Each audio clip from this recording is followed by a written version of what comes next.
This is a story called More Missile Lore by Accomplished Oil 611 under the subreddit HFY. The body of Congress, by all earthly accounts, is a great body. This is not to say that it is arousing in any way.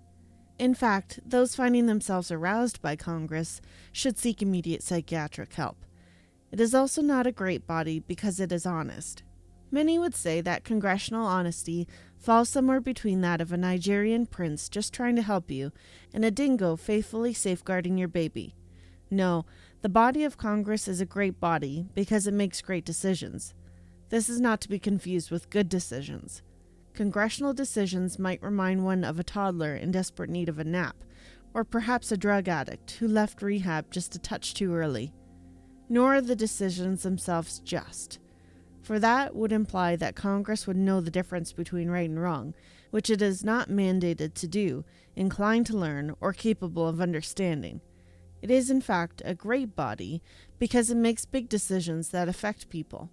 Now, it is misleading to believe that this is because Congress cares about the people, for that would be an abuse of power and could lead to the offender's removal, followed by tar and feathering, and finally public shaming via an appearance on network television.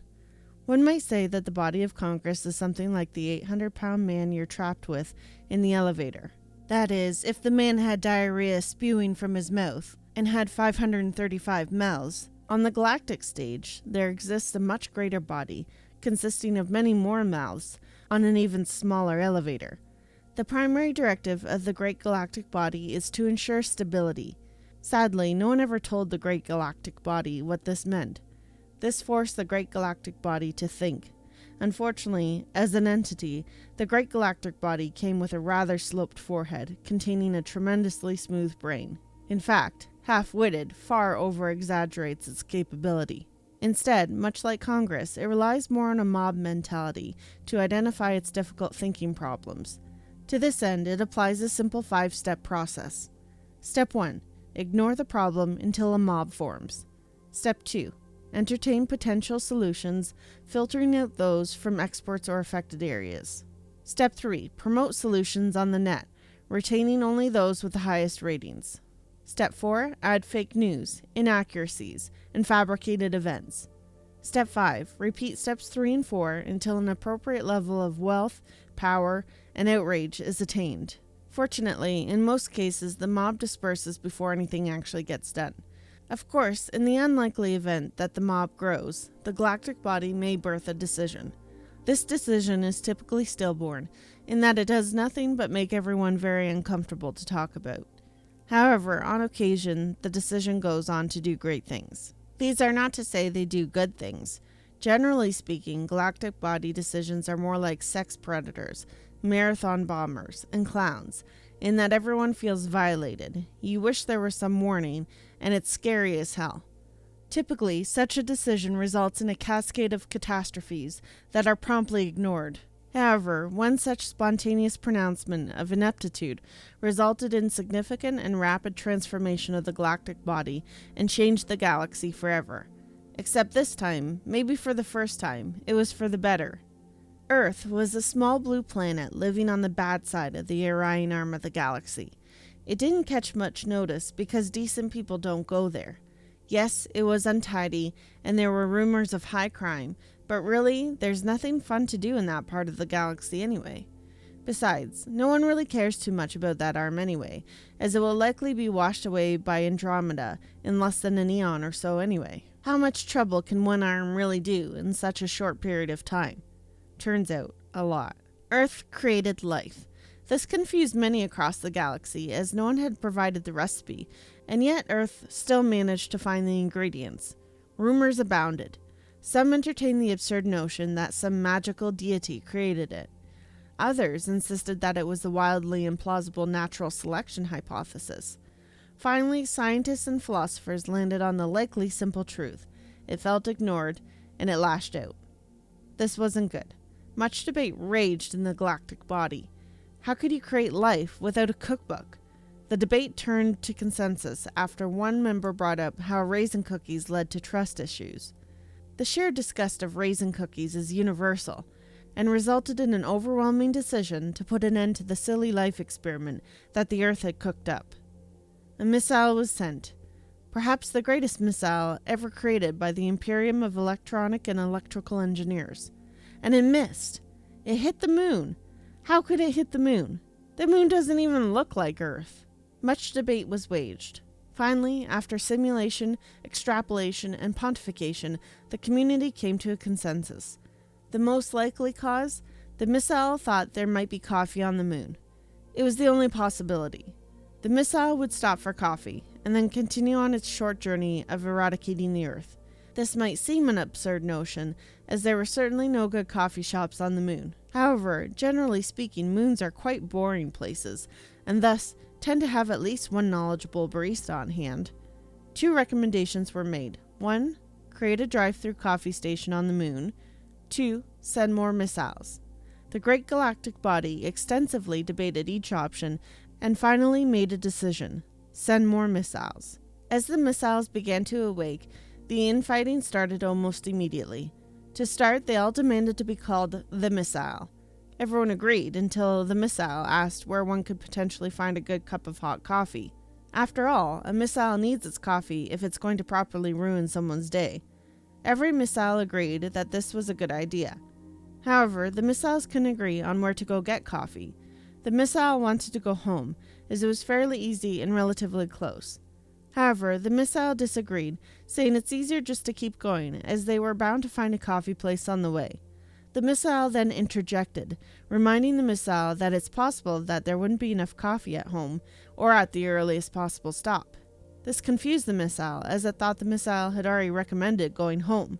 It was at about this time that the missile started yelling at the missile, and finally the missile recommended that everyone take 5 to calm down. Well, the missile didn't like that, yelling, "Nobody puts baby in the corner," and proceeded to ram the missile, creating the first missile-on-missile hate crime. Several hate crimes later, the missiles decided that perhaps some other designation might be in order. It took some convincing, but each missile agreed that names might be a better way to communicate. The first missile spoke up. "I shall be called Wally." It was a good start. The second missile then stepped up.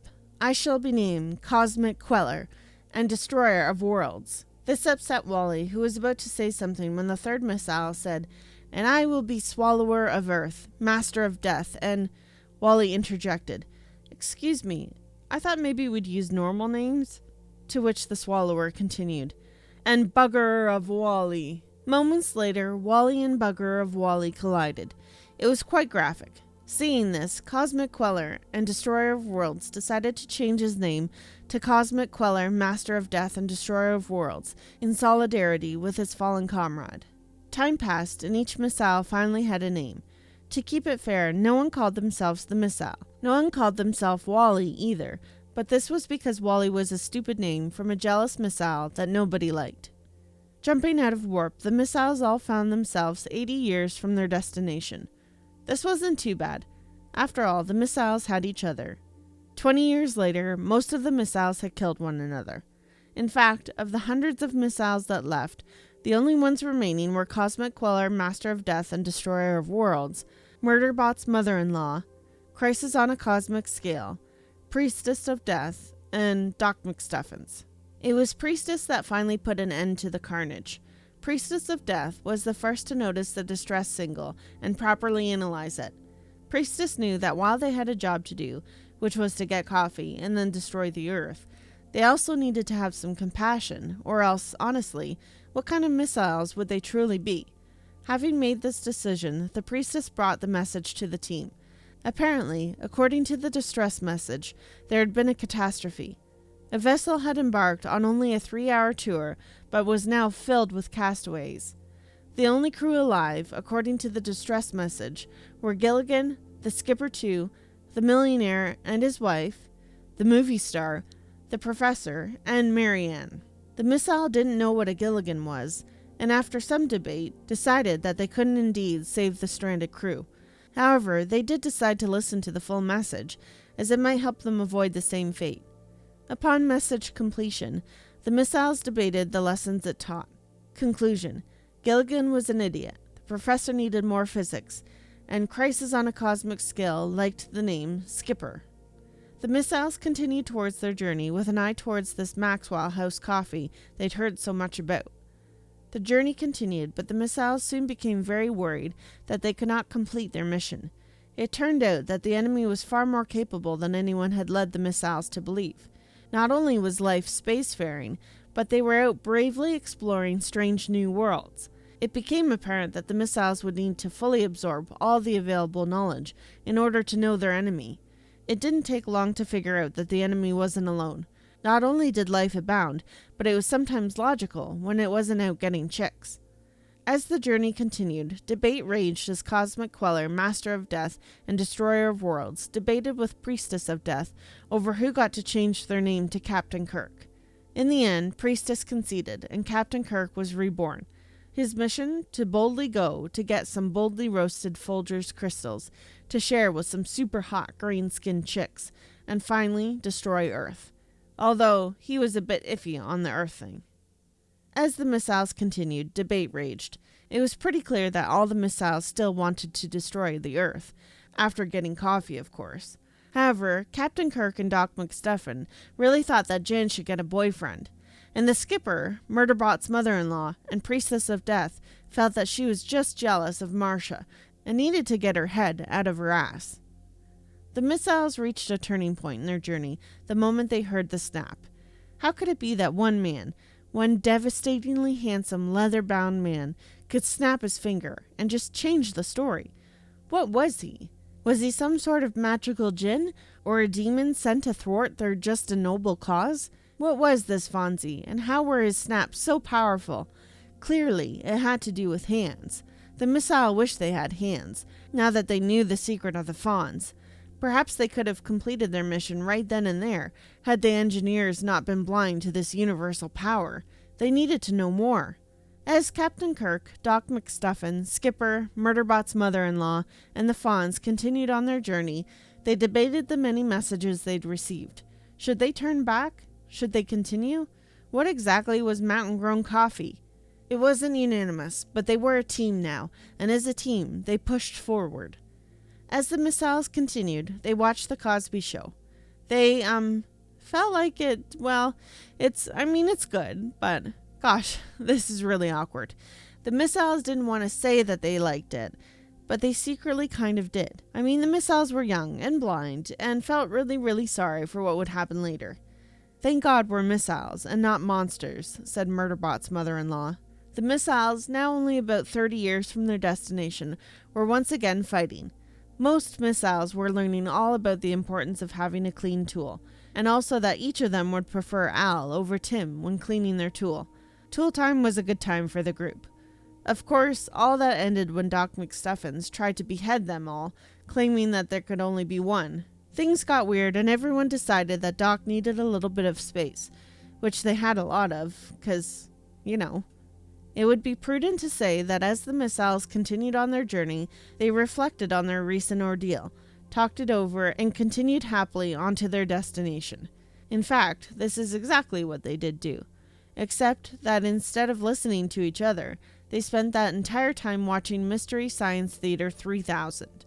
Coming out of that experience made them all reflect on how they treated each other, and decided that they were seriously missing the snarky one-liners.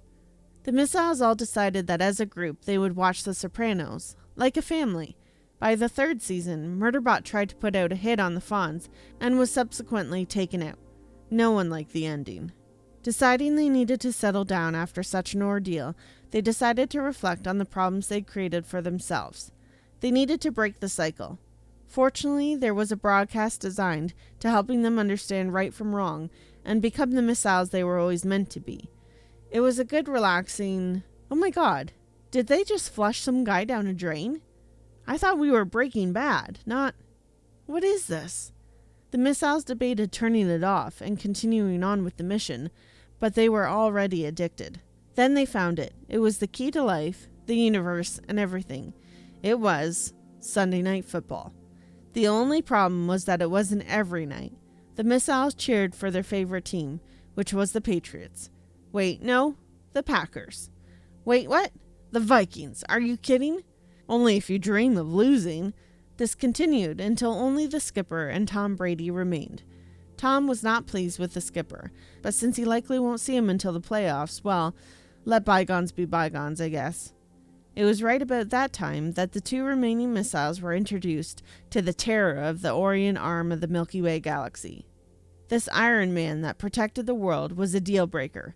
Not only did he know the science, but he was a frickin' missile. They looked at each other in solidarity, nodded, and turned back. The journey home was long and quiet. Neither missile spoke with one another. They only knew one thing. They had to get home. As it turned out, only one had to get home. The other went looking for a Starbucks first. The local barista was more than a little surprised as the skipper picked up its caramel latte going at 80% the speed of light. However, the barista wasn't nearly as surprised as the galactic body being ravaged by Tom Brady. Nobody knew what hit them. That was a story called More Missile Lore by Accomplished Oil 611 under the subreddit HFY. Thank you so much for listening, and we hope to see you again next time.